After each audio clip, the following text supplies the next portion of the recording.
दोस्तों नमस्कार। वार्षिक परीक्षा कक्षा 10वीं वाले बच्चों के लिए अभी मैं आप लोगों को बता रहा हूं हिंदी विषय का पेपर, जिसमें से आप लोगों के एग्जाम में 100% क्वेश्चन बन सकते हैं। याद रखिएगा, आप सभी को हमारे ऐप पर पीडीएफ मिल जाएगा। 6 सब्जेक्ट का ऐप की लिंक डिस्क्रिप्शन में डाल दी है। अभी आपका ये हिंदी सब्जेक्ट का सेट ए है, जिसका संपूर्ण सोल्यूशन आप लोगों को मैं बता रहा हूँ। सभी बच्चे चैनल को सब्सक्राइब करके रखना, ताकि दोस्तों आपको सारी अपडेट मिलती रहे वार्षिक परीक्षा तक सभी पेपर्स की। देखिएगा, सही विकल्प चुनकर लिखिए। मैं आप लोगों का पहला क्वेश्चन तुलसीदास का प्रतिनिधि ग्रंथ है।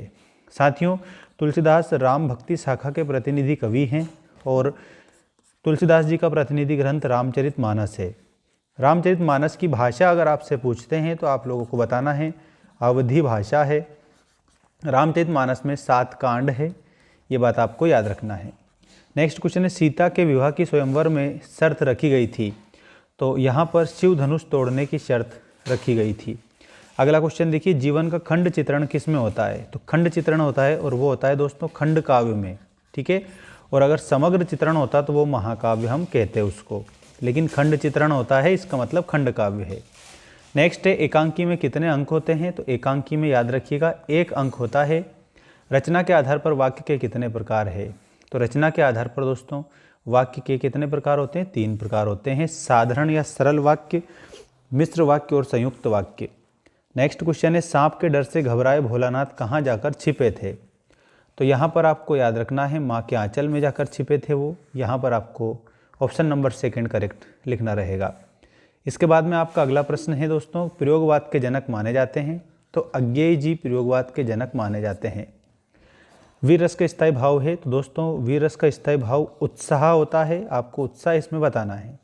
सभी बच्चों को हमारे ऐप पर सारे 6 सब्जेक्ट के नोट्स मिल जाएंगे, जो वार्षिक परीक्षा में आप लोगों के लिए बहुत ही ज़्यादा लाभदायक साबित होंगे। ऐप की लिंक डिस्क्रिप्शन में डाल दी है। काव्य की शोभा बढ़ाने वाले तत्व या धर्म कहलाते हैं, तो वो अलंकार कहलाते हैं। तो आप सभी बच्चों को लिखना है अलंकार। नेक्स्ट क्वेश्चन देखिएगा, बाल गोविंद भगत के पद गाया करते थे। तो जो बाल गोविंद भगत है दोस्तों, ये कबीर के पद गाया करते थे, कबीर को साहब मानते थे। हिमालय का संधि विच्छेद हिम प्लस आले होगा। और भोलानाथ का असली नाम तारकेश्वर नाथ था। इसमें आपको तारकेश्वर नाथ आंसर लिखना है सभी बच्चों को।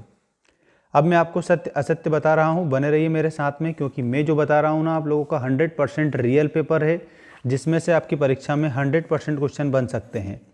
रामचरितमानस के बाद में यहाँ रामचंद्रिका रीतिकाल की रचना है, क्या ये बात सही है? तो दोस्तों रामचंद्रिका रीतिकाल की रचना है, इसमें आपको सत्य लिखना है। करुण रस का स्थायी भाव वत्सल है, तो यहाँ पर करुण रस का स्थायी भाव शोक होता है, वत्सल नहीं होता है। इसका मतलब इसमें आपको असत्य लिखना है। अगला प्रश्न है, सूरदास का प्रतिनिधि ग्रंथ रामचरितमानस है। तो ये भी असत्य है, क्योंकि सूरदास का प्रतिनिधि ग्रंथ रामचरितमानस नहीं है। क्या है फिर? सूरसागर है। वे धीरे धीरे रोने लगा में रीतिवाचक क्रिया विशेषण है, तो इसमें आपको सत्य लिखना रहेगा। अगला प्रश्न है, हिरोशिमा जापान में है। तो दोस्तों यहाँ पर ये बात बिल्कुल सही है। लेखक की प्रत्येक रचना श्रेष्ठ होती है, ये असत्य है, क्योंकि सारे लेखक जितने भी होते हैं ना, उनकी सभी रचनाएं श्रेष्ठ नहीं होती है, ठीक है। अब आप लोगों का अगला क्वेश्चन ये रहा, सही जोड़ी बनाइए। सही जोड़ी में पूरे 6 के 6 नंबर की ये सही जोड़ी मैं बता रहा हूँ, आप लोगों को मिलाकर बता रहा हूँ, ध्यान रखिएगा। प्रगतिवाद के प्रमुख कवि के रूप में नागार्जुन लिखना। 16 मात्राओं का छंद में आप लोगों को चौपाई लिखना है। कई अंकों वाली जो रचना होती है ना साथियों, वो नाटक कहलाती है। संस्कृति बदंत आनंद कौशल्ययन। ईद का चांद होना मतलब कई दिनों के बाद दिखाई देना। और भारत का स्विट्जरलैंड कहा जाता है कटावों को, तो कटावों को भारत का स्विट्जरलैंड बोला जाता है। अब एक शब्द एक वाक्य में उत्तर दीजिए वाला क्वेश्चन देखिएगा। ये रहा आपका एक शब्द एक वाक्य में उत्तर दीजिए वाला प्रश्न। पहला प्रश्न है, साना साना हाथ जोड़ी किसकी रचना है? इसमें आपको मधु कांकरिया आंसर में लिखना रहेगा सभी स्टूडेंट्स को। अगला क्वेश्चन देखिएगा, संचारी भावों की संख्या कितनी मानी गई है? तो दोस्तों 33 संचारी भाव माने गए हैं। नेक्स्ट है, नेताजी की मूर्ति पर सरकंडे का चश्मा किसने लगाया होगा? तो यहाँ पर बच्चों ने सरकंडे का चश्मा नेताजी की मूर्ति पर लगाया होगा।